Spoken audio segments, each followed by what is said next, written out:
Okay, so now what we want to do is that when we play the game, when we tap for the screen for the first time, what we want to do is that we want get ready and this image to fade out of the screen. And then when they completely fade out, then we want to start spawning the pipes and making the pipes move to the left. Okay, so basically what we want to do is that we want to give the user a little bit of time to get used to the jumping of the bird before it starts dodging the pipes or going through the pipes. Okay, so to achieve this, we have to animate the get ready image. So let's just hide the black fade for now. So select black fade and just hide it because it's covering everything and it doesn't let us see what's behind. And now we select the get ready image and we go to the animation window. We can actually create an animation. So let's create a new animation. In assets, animations, create a new folder and we'll call this folder get ready, and inside this folder we'll create our animation and we will name our animation maybe fade out.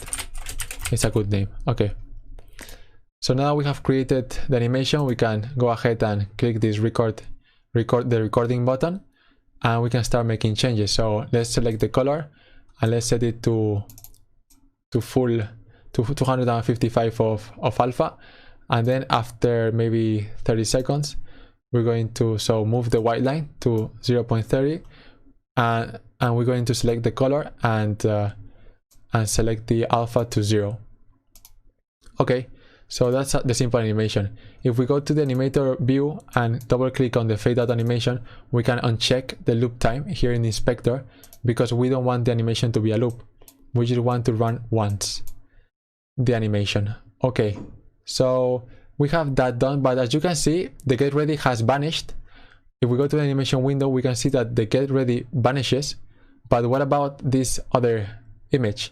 So to make it fade to, there's one thing that we can do, and that is that we can actually add a property in here, and here you can see that there is the tap to start image. So we can actually play with the children of the game object that we are animating. So we can just expand the tap to start, and here we can select the color and we can add it, and now we can do something with the color of this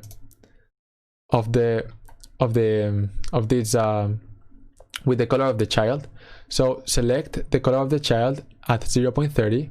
We have it at 0, which is fully opaque, and we're gonna go to 0.30. So select this one. Don't select the get ready image. Select the tap to start, and we're going to select the color, and we're going to make it 0 of. We're going to set the alpha to 0. So if we hit play,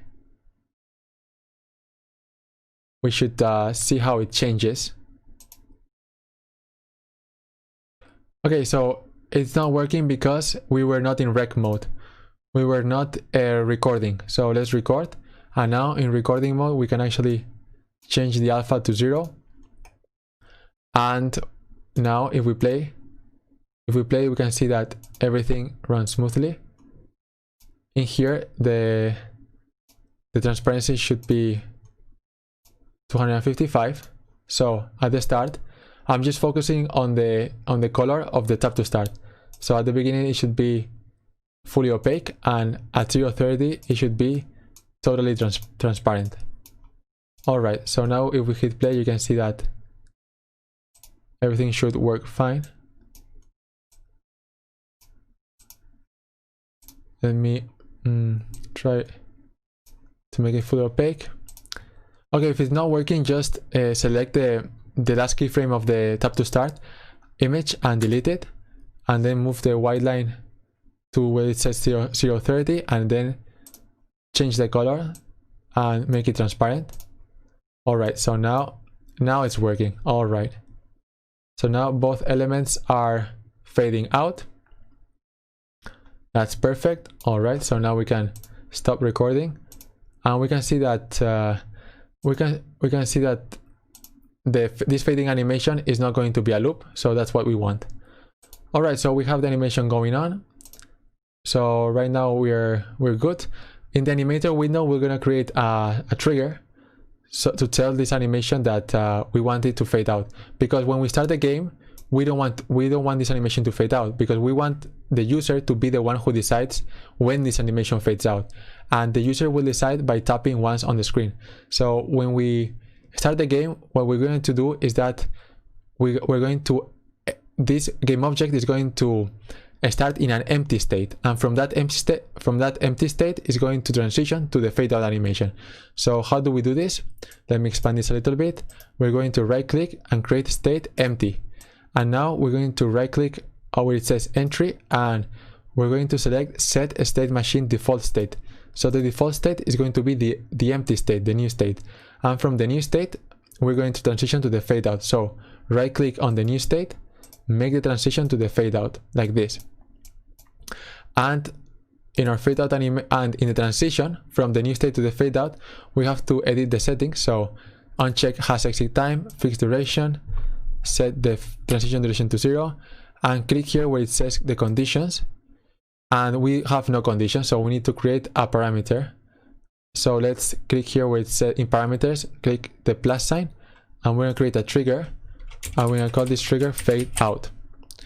Alright, so now that our trigger is fade out, we can select the transition, and we can actually click the plus button, and let's get rid of the first condition, which is empty. Just select it and click this minus. Okay, so we'll leave it at this. So if we call this fade out trigger, we will fade out. So if we hit play, we will see that everything starts here in the new state, nothing happens. So we enter the game, and here we are in the new state, and when we fade out, everything fades out. Alright, so when we fade out, we want the game to actually start. Alright, so how do we do this? Well, we do this doing the following thing. We're going to go first of all to our bird script, and in our bird script, what we're going to do is that we're going to take a look at the first time that the user taps on the screen.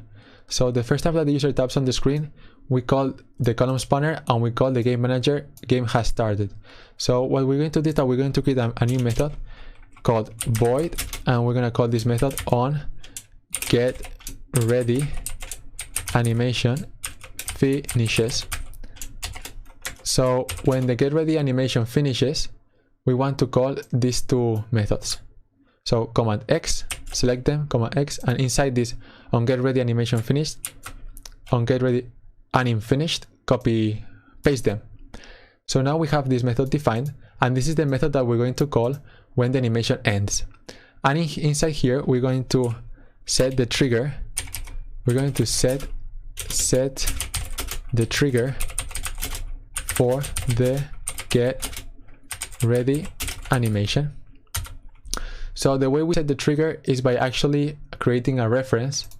So we say public animator get ready anim, and inside here we're going to say get ready anim dot set trigger, and we're going to set the trigger to fade out. And when we fade out, so we have the reference over here that we have to set from the inspector, and when we fade out, when the animation finishes, what we want to do is that we want to call this method. So to define this behavior, let's go back to the Unity editor, and in the animation window, when this animation finishes, we want to add an event. So click this button, this small button here, and this will add an event. So here we can select the function that we actually want to execute when this animation finishes, but we haven't defined it yet. So to do that, let's go to our project, and let's go to our scripts, and inside animations, let's create a new script called get ready anim, and let's open this script, and inside this script we're going to create a method called void on get ready animation finishes, or on game animation ends, like this. Inside this method we're going to call inside this method what we're going to do is that we're going to call this method that is in the bird class. So to call this on get ready anim finished, we need to actually get a reference to the bird. So let's do that. So let's say public bird,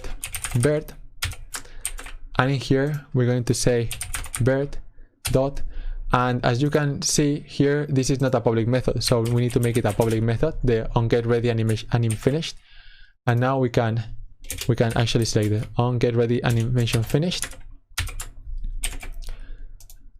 And so when we end the animation, we're going to call this method, and this method is going to call this other method, which is this method over here, and this method over here is going to call the methods that we need to call to start the game, or to start spawning the columns to the left. All right, so the only thing that we need to do now is to set this method in inspector. So let's go back to the Unity editor. Let's go back to the animation window. Make sure that the getReady object is selected, so we see the corresponding animation. And here, let's select the event that we're gonna trigger when we finish the animation. And let's go here to the inspector. And you can see that there's a lot of methods, but we are not interested. We are only interested in the one that's below that's at the bottom. So click here in this arrow and maintain a little bit. It's gonna take a little bit of time till we get to the bottom. And when we get to the bottom, we're gonna say we should see the method in theory, but we don't see it, and it's because we forgot to do one thing. We forgot to actually attach the script to the getReadyImage object. So go back to the project, and this script should be attached, so drag it to the getReadyImage. Okay, now if we click the event and we go here and we go to the bottom of this list, we're going to see the method that we have defined, which is on getReadyAnimEnds. All right, so when this animation finishes, it's going to call this method, and we're going to call this animation when we tap for the first time. We also need to specify the getReadyAnimator reference. Let's see if we have done it. I think we haven't. So let's select our bird. And in here, we need a reference to the getReadyAnimator. So let's pass in the getReadyImage over here. All right. So now if we play the game, we should see that there is an error. So, okay, so we forgot to pass in the reference of the bird to the getReadyAnim C# script. All right, so our bird has the reference to the animator of the getReady, but our animator. So if we go and take a look at our getReadyImage, we can see that the script, the getReadyAnim script, doesn't have a reference to the bird. So let's pass in the reference to the bird, drag the bird. All right. So now if we hit play, everything should work fine, and it works fine. All right. If we make it bigger, you can see that everything works perfectly. And if we try to go back to the menu, it doesn't work because the black fade is not active. So the black fade, you cannot see the black fade because the black fade is, we remember that we hit the black fade. So all right, so everything works fine. So that's gonna be it for this video. See you in the next video.